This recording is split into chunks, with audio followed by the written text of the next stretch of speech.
1277। सीधा चले तो गुण, उल्टा चले तो अवगुण। गुण अवगुण का मर्म प्रश्न कर रहे हैं गुरुदेव। गुण अवगुण का मर्म, उलट पुलट शंका सब जारी, मर्म समझा। हाँ, वाणी से भाव मिल रहा है। गुरुदेव दे रहे हैं कि सीधा चले तो गुण, उल्टा चले तो अवगुण। जैसे एक छोटा सा उदाहरण हम घर गृहस्थी से ही लेते हैं कि जो बच्चा माँ बाप के अकॉर्डिंग चलता है, यानी जैसा वो बोलते हैं वैसा वो करता है, तो हम उसको कहते हैं बहुत अच्छा। और उसके विपरीत वो करता है, यानी वो उल्टा चलता है, तो हमें उसको लगता है कि ये सही नहीं कर रहा, मतलब उसमें अवगुण देखने लग जाते हैं हम लोग। इसी तरह की जो भगवान की ओर चल रहा है, यानी जिसका मुख भगवान की ओर है, यानी जो सीधा है, वो तो कहा कि अच्छा है।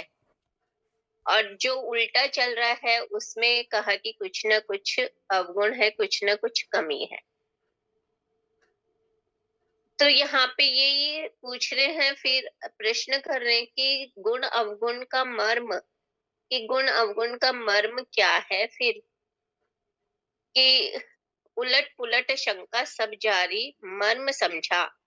कि ऐसे तो उल्टा पुल्टा, मतलब सीधा उल्टा, ये सब शंका बनी ही रहेगी। यहाँ पे वही अपने इष्ट से प्रश्न कर रहे हैं कि हमको तो मर्म समझा, कि मर्म क्या है। और दूसरा भाव ये है कि जब मर्म समझ जाते हैं, कि मर्म जब समझ में आ जाता है, तो ये उलट पुलट जो सारी जो हमारे अंदर शंका होती है उल्टे की सीधे की, वो सब खत्म हो जाती है। कि मर्म समझते ही ये सब चीजें हमारी खत्म हो जाती है। कि गुण अवगुण क्या है, कि जब तक मर्म नहीं जाना तब तक हम गुण अवगुण देखते हैं, उल्टा सीधा देखते हैं। और जिस दिन मर्म को जान लिया, उस दिन ये सब चीजें नहीं रहती है।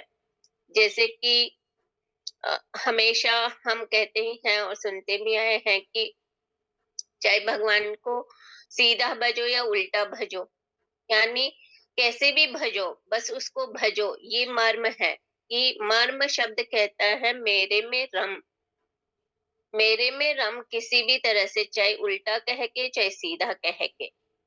कि जैसे राम सीधा बोलो, चाहे मरा मरा करके भी हमें पता है कि वो डाकू रत्नाकर ने मरा मरा भजा तो भी वो ऋषि बन गए, राम बन गए। तो इसी तरह से इसमें कहा कि गुण अवगुण का मर्म यही है कि मेरे में रम। कि जब उस भगवान तत्व में, सत्य तत्व में हम रमते हैं, चाहे वो उल्टी तरह से भजो, चाहे उसको सीधी तरह से भजो, लेकिन मर्म यही है कि उसी में रमना है हमें। तो वो जो सारी ये जो शंकाएं हमारी वो खत्म हो जाती है। फिर केवल एक लक्ष्य, एक ध्यान हमारा हमारे इष्ट पर ही रहता है, हमारे उस प्रिय पे ही रहता है। तो वहां पे जो आनंद है वास्तविक, वो उस आनंद में ही हम रमने लग जाते हैं। हरिओम।